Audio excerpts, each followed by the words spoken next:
আগামী 6 জানুয়ারি থেকে 11 জানুয়ারি পর্যন্ত দেশব্যাপী আমরা কর্মসূচি ঘোষণা করছি। আপনারা জানেন যে গত 31 ডিসেম্বর আমরা শহীদ মিনারে, জাতীয় শহীদ মিনারে আমরা মার্চ ফর ইউনিটি থেকে বৈষম্যবিরোধী ছাত্র আন্দোলন এবং জাতীয় নাগরিক কমিটি আমরা 15 জানুয়ারির মধ্যে আমাদের যেই প্রোক্লেমেশন অফ রেভলিউশন সেটি ঘোষণা করার জন্য আমরা দাবি জানিয়েছি। ইতিমধ্যেই আপনারা জানেন এই অন্তর্বর্তীকালীন সরকার এই ঘোষণা বাস্তবায়নের প্রতিশ্রুতি ওনারা ব্যক্ত করেছেন। তো সেই জায়গা থেকে বৈষম্যবিরোধী ছাত্র আন্দোলন ও জাতীয় নাগরিক কমিটি বিশ্বাস করে যে এই প্রোক্লেমেশন অফ রেভলিউশন এটা বাস্তবায়ন, এটার ঘোষণা আমাদের জাতীয় এবং ঐতিহাসিক জীবনে একটি গুরুত্বপূর্ণ মুহূর্ত। এবং এই অভ্যুত্থানে যেমন বাংলাদেশের প্রত্যেকটি অংশীজনের, বাংলাদেশের প্রত্যেক শ্রেণীর মানুষের অংশগ্রহণ ছিল, প্রান্তিক জনপদ থেকে শহর পর্যন্ত সবার অংশগ্রহণ ছিল, ঠিক একইভাবে আমরা প্রত্যাশা করি এই ঘোষণাপত্রে জনমানুষের, প্রত্যেক শ্রেণীর জনমানুষের আশা আকাঙ্ক্ষার প্রতিফলন ঘটবে। সেই লক্ষ্যে বৈষম্যবিরোধী ছাত্র আন্দোলন ও জাতীয় নাগরিক কমিটি আগামী 6 জানুয়ারি থেকে 11 জানুয়ারি পর্যন্ত দেশব্যাপী আমরা কর্মসূচি ঘোষণা করছি। এই কর্মসূচিতে আমরা দেশব্যাপী জনসংযোগ কর্মসূচি বা মানুষের কাছে যাওয়া, আমরা কর্মসূচি ঘোষণা করছি যেখানে আমরা মানুষের কাছে লিফলেট বিতরণ করব, আমরা সমাবেশ করব এবং বিভিন্ন মাত্রার জনসংযোগ করব।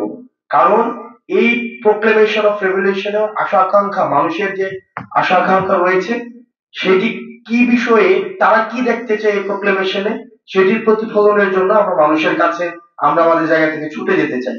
আগামী সপ্তাহ জুড়ে দেশের প্রতিটি জেলায় এই ঘোষণাপত্রের দাবিতে কর্মসূচি পালন করা হবে। ইতিমধ্যে যেমনটি বলছিলাম, সারা দেশের সকল শিক্ষা প্রতিষ্ঠানে বৈষম্যবিরোধী ছাত্র আন্দোলন এবং প্রত্যেকটি জেলা উপজেলায় ছাত্র, নাগরিক, পেশাজীবী, কৃষক, শ্রমিক ও সর্বস্তরের জনগণের মাঝে একযোগে আমরা গণসংযোগ চালাবো। সারা দেশের প্রতিটি জেলায় বৈষম্যবিরোধী ছাত্র আন্দোলন ও জাতীয় নাগরিক কমিটি যৌথভাবে এই কর্মসূচি পালন করব। সেই সাথে আমরা আরেকটা বিষয় খুবই গুরুত্বপূর্ণ, সেটি হচ্ছে যে আমরা একই সাথে আমরা একটা বিষয় উদ্বেগের সাথে লক্ষ্য করছি যে সরকার 15 তারিখ সরকার কর্মসূচি এই প্রোক্লেমেশন অফ রেভলিউশন সবার অংশগ্রহণের ভিত্তিতে ঘোষণা করবেন এমনটি বলেছেন, প্রতিশ্রুতি দিয়েছেন, কিন্তু সরকার এখনো ঘোষণাপত্রের ব্যাপারে দৃশ্যমান কোন উদ্যোগ নেয়নি। আজকে 4 জানুয়ারি, এখনো পর্যন্ত কোন উদ্যোগ নেয়নি।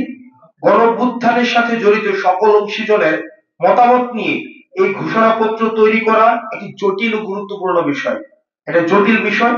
সেজন্য বৈষম্যবিরোধী ছাত্র আন্দোলন গত 31 জানুয়ারি এই ঘোষণাপত্র প্রকাশে প্রস্তুত ছিল।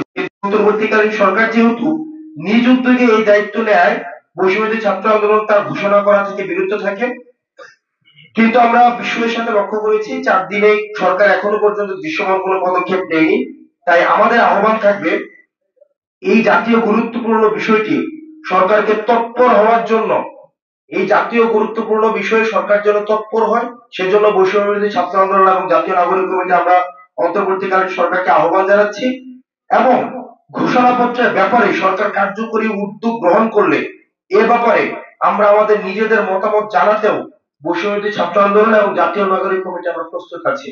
সরকার যদি মনে করে যে এই বিষয়ে আমাদের কোনো মতামত তারা জানতে চায়, সেক্ষেত্রে আমরা যে কোনো সময়, আমরা যেহেতু আপনারা ইতিমধ্যেই জানেন আমরা একটা ড্রাফট আমাদের প্রস্তুত ছিল, সেটি নয় বরং সকল অংশীজনের মতামতের ভিত্তিতে যেই ড্রাফটটি করা হয়েছে, পরবর্তীতে রিফাইন্ড ভার্সন সরকার যদি আহ্বান করে সেক্ষেত্রে আমরা সেটি দেখাতে প্রস্তুত রয়েছে। অর্থাৎ আমাদের সর্বসাকুল্যে আমাদের 5 জানুয়ারি থেকে 11 জানুয়ারি পর্যন্ত দেশব্যাপী আমাদের কর্মসূচি চলবে। আমরা প্রান্তিক পর্যায় থেকে একদম প্রত্যন্ত গ্রামে আমরা ছুটে যেতে চাই মানুষের কথাগুলো। আমরা 6 জানুয়ারি থেকে